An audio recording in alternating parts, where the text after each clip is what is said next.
Once again, mayong buntag sa tanan. Karon ang ika-24 nga Domingo sa ordinaryong panahon o dapulo na lang ka Domingo ang nabilin Feast of Christ the King na pod. At the same time, pag-umanana, bag-o na sad nga kalendaryo sa simbahan ng atong abrihan. Advent na pod. Adviento. Okay? Ang atong tema karong kabuntagon, following Christ with all our being. Pagsunod kang Kristo sa atong tibuok kinabuhi. Do we have people in our lives that we wish to follow? Nabatay mga tao sa atong kinabuhi nga ato giyong gi-desire or atong gipanganduyan nga musunod ta sa ilaha. People whom we look up to and wish to follow their footsteps someday. Mga tao nga atong gi-tan-aw nato diya sa atong kinabuhi og nangandoy ta nga abot rang adlaw nga mapariha ko nimo. Musunod ko sa imuhang footsteps or kung sa Tagalog pa sunod ko sa imong yapak, di ba? Kung unsa imong gitumban, akong tumban pod. For our theme this Sunday, it talks about following Christ, following His example in our lives. Ano atong tema nga karon nga Domingo? In our Gospel in Mark chapter 8, verse 34, nag-ingon si Jesus, "Whoever wishes to follow me must deny himself, take up his cross, and follow me." Bisan kinsa nga buot musunod o mahimong tinun-an ni Kristo, kinahanglan nga kalimtan o isalikway niya ang iyang kaugalingon, magpas-an siya sa iyang cross o musunod siya. Okay? How easy is it to follow God? Sayon ba ang pagsunod sa Ginoo? Or is it difficult to follow God? Or lisod ba nga magsunod ta sa Ginoo? All people who have accepted God are His followers. Tanan nga nidawat sa Ginoo sa ilang kinabuhi, iyahang mga tinun-an. We are His followers. Kitang tanan diri iyahang mga tinun-an. But there are times that we say we want and will follow Him, but act differently. Pero doon ay mga panahon nga moingon ta nga musunod ko ni Kristo sa akong kinabuhi. Pero sukwahi ang atong gihimo. How to follow God? That is the big question today. Unsaon ay pagsunod sa Ginoo? But in our gospel, Jesus gives us 3 steps to do it. Atong ebanghelyo karon naghatag kanato og 3 ka instruction kung unsaon day nato pagsunod kang Kristo. Una, we must deny ourselves. Okay? Atong kalimtan or isalikway ang atong kaugalingon. Denial of oneself is not about denying your existence in the world or even denying yourself of life's privileges. Ang pagsalikway sa kaugalingon dili kinibot pasabot nga wala nimo gi-acknowledge nga naa ka diri nga kalibutan or imong gihikawan ang imong kaugalingon sa mga pribilehiyo sa kinabuhi. Dili na mao ang meaning ana. Denial of oneself is giving up your selfish desires and our common attitude, which is I and only me. Mao na ang but pasabot, kumingon tag, we deny ourselves. Atong i-give up, atong i-surrender ang atong mga selfish. Okay? Kabalo mo sa selfish. Kana bang atong kaugalingon ray atong hunahon nga mga pangandoy o kanang atong batasan nga ako ra man ni, ako lang ni, di ba? Kasagara kana nga attitude mo gawas ra ba na pag naakas problema, di ba? Ingon dayon ta nga mag-concern man sila nako nga ako may nagproblema. Nya sila naapektuhan day nga ako ra man. Kana ang attitude, kana nga batasan. Only me, di ba? Sa Facebook, di ba na-setting diya nga only me. Kung gusto nimo nga dili makita sa uban ang imong mga ipang post, ibutang nimo sa setting nga only me. Aron nga ikaw ray makakita. Ikaw pa nagbutang, ikaw ra pa nakakita. Di ba? Only me. It is about allowing God's desire for our lives to be our own desire. His plans for us to be also our plans. What He wants for us, we also want. Denying or denial of oneself is we allow God, the desires of God to be also our desire. Kung unsay tinguha, plano sa Ginoo sa atong kinabuhi, mao pod ang atong tinguha ug plano nato sa atong kinabuhi. Mao na ang denial of oneself. Kung unsay gusto sa Ginoo para kanato, mao pod ang atong gusto. That is denial of oneself. Self-centeredness can greatly damage us. Kana bitawng kanunay ta nakapokus sa atong kaugalingon, kana bang atong kinabuhi nakasentro lang sa atong kaugalingon. Kana bang puna-una nato usay nga mumata ka para lang sa imong kaugalingon, wala ka magunahuna sa uban. Okay? Kung madato ka para lang sa imong kaugalingon, kung mapobre ka para lang gyapon sa imong kaugalingon. Self-centeredness. When we are too full of ourselves, we cannot see the fullness of God. Kung puno kayo ta sa atong kaugalingon, dili nato makita ang katibuk-an sa Ginoo sa atong kinabuhi. Amen ba mo ana? Kay puno kayo ta sa atong kaugalingon. That is why sometimes dili nato makita ang pagpamuhat sa Ginoo, ang milagro sa Ginoo sa atong kinabuhi, tungod kay naay nakababag sa atong kasing-kasing. Ug mao na ang atong kaugalingon. Okay? When that happens, pride creeps in, greed creeps in. O kung mahitabo na, diya musulod ang garbo, ang kahakog musulod sa imong kinabuhi. Kaya nakafocus lang ta sa atong kaugalingon. We must live a God-centered life. Magpuyo kita og usa ka kinabuhi kung asa ang Ginoo mao ang sentro. And not an only me-centered life. A life that we will always live for Christ and not for ourselves. Usa ka kinabuhi nga atong ikinabuhi para sa Ginoo ug dili para sa atong kaugalingon. Okay? Di ba kita naman siguro mo ng commercial sa Nescafe man siguro na nindot kayo nga commercial na pangutana para kanino ka bumabangon. Di ba? Para kang kinsa kuno ta mo mubakod kada adlaw.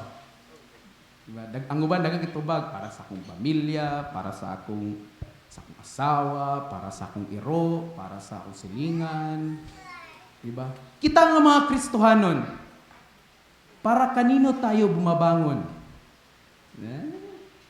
Nganong mubakod man ta kada Sunday? Og sayo. Kay mamahog ta sa atong manok, mamahog ta sa atong baboy. Unsa man? Kamo nga mga ministers, mga workers diri. Para kanino kayo bumabangon? Para ba sa inyong mga crush? Sa inyong mga uyab? Para kang kinsa? Kinsa man ang inspirasyon ninyo nga nung nibakod mo? Ba? Or para sa Ginoo? Kay gusto mo mga lagad o musunod niya? Kamupod nga mga kongregasyon. Nga nung gaanhiman mo? Diri, pag kada Domingo. Wala may choice, Father. Kaya kung di kumuban, ako na po isa sa balay. Ba? Pangutana na sa iyong kaugalingon. Para kang kinsa manta mubakod kada Domingo o kada adlaw. Ikaduha, unsay gingon ni Kristo? Ang una nang gingon, kinahanglan nga kalimtan ang atong kaugalingon. Ikaduha, pasano niya ang iyang cross. Take up His cross. When we see the cross, what do we see? Kung mutanaw ta sa cross, na magitay cross dire, unsay atong makita? We see the figure of Jesus hanging on it. Diba? Kita na to sa Kristo. kita to gilansang diya, nagbitay. Diya gilansang. During the time of Jesus, when somebody is hanging on a cross, it means that the person has committed a grave and unforgivable sin. During sa panahon ni Kristo, ang mga tao nga gilansang sa cross, ang buot pasabot ana nga nakahimo ka og grabe nga sala og dili gyud mapasaylo. Okay? Criminals who have committed grave sins are hung on the cross as their punishment. Maunay silot sa mga tao nga nakahimo or nakalapas, okay, sa balaod. Kanang grabe gid ba? For example, murder, adultery, ug unsa pa na diha. Nga mga grabe nga sala nga kinahanglan gid ilansang sa cross. Kay maunay silot.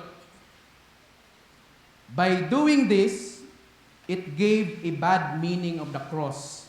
Og tungod ni ana, tungod kay maon ang rason kaniadto nahimong dili maayo or dautan ang meaning sa cross kaniadto. But when Jesus came down to earth and eventually was put to death on the cross, its meaning became completely different.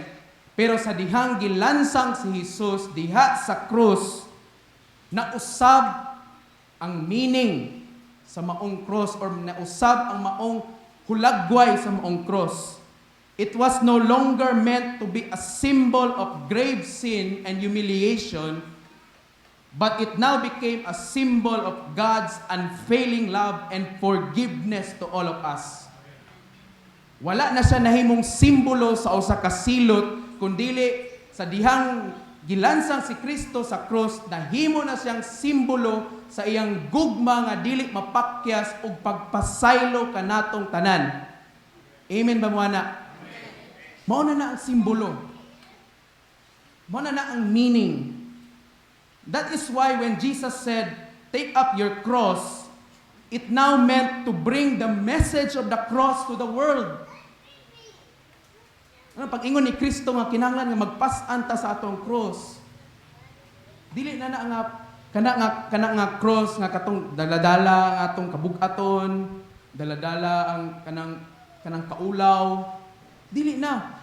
Nausab na ang meaning. It means nga dalhon nato ang mensahe sa cross sa kalibutan ngadto sa uban, to share the unfailing love and forgiveness of the Lord.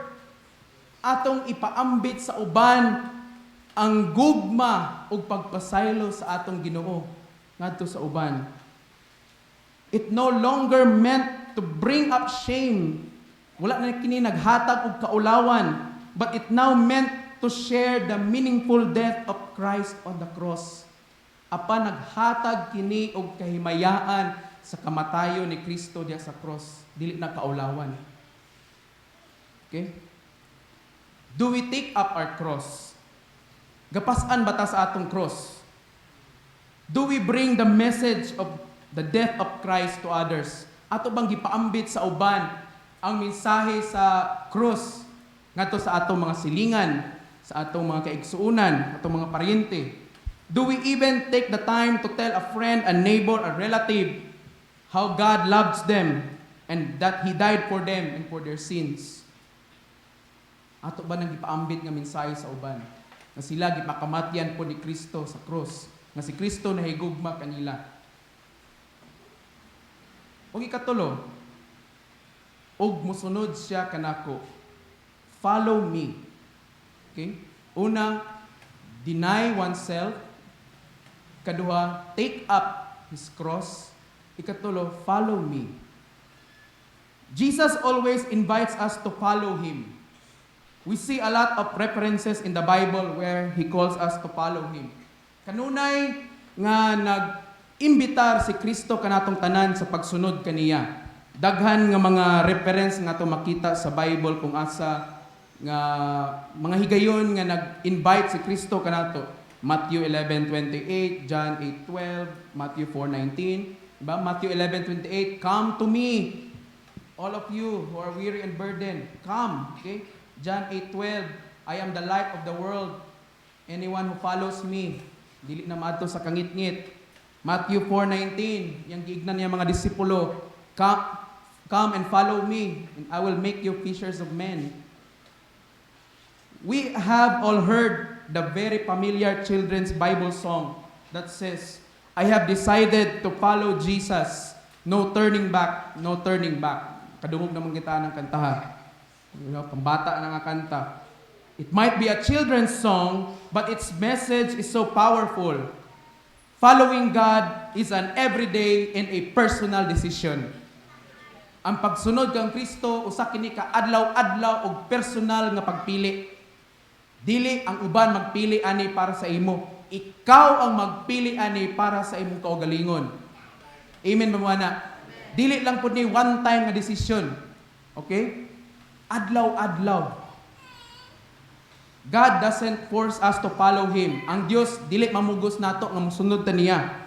He gives us the invitation. Naghatag lang siya sa invitasyon kanato. Okay? Para na nang mangimbitar kag party sa inyong balay. Alam, magluguson nimo nga mag-adto sa inyong balay, kundi kasi mag-adto. Muimbitar lang ta. Diba? Kung muadto, maayo. Kung dili, maayo pod. Kaya dagan pa mabiling sudan, mabiits. Diba? Dili ta mamugos. Ang Ginoo dili pud mamugos nato. Pero iyan ang gihatag ang imbitasyon nga mosunod sa iya. He would always tell us to come. God is calling us to come. But the response on that call depends on us.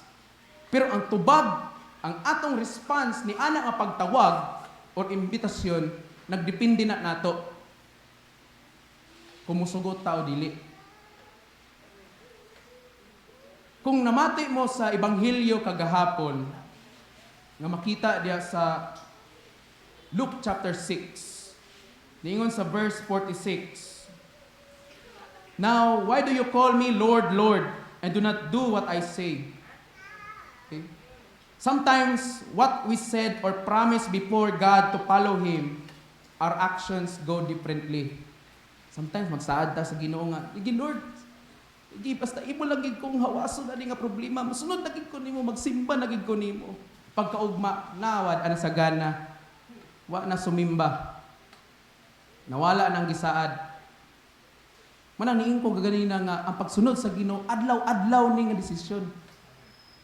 Tungod kay usahay atong tanaw, atong mutan-aw ta sa realidad. Tao ta, kapuyon ta. Musay mo tuyok ang atong ulo. Sa matoy pa ni Bishop, naay bakukang sa atong ulo. Ambot kung bakukang pa ba na o sana na. Sana na basig dinosaur na na. Bako na kaayo. Di ba?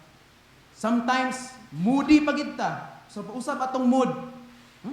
Di lang sa kumuadtog simbahan kay wa man sila nagkinahanglan nako. Daghan bitaw sila dito. Dire lang sa kusbalay. Sunod Domingo lang kumuadto. Kay ganahan naman ko na naman ko'y gana. Mag-serve ko karon kay lami magid kay serve karon. Pero dili lang sa Miyerkules kay murag hilantan siguro ko anang Miyerkules sa gana-gana ba? No?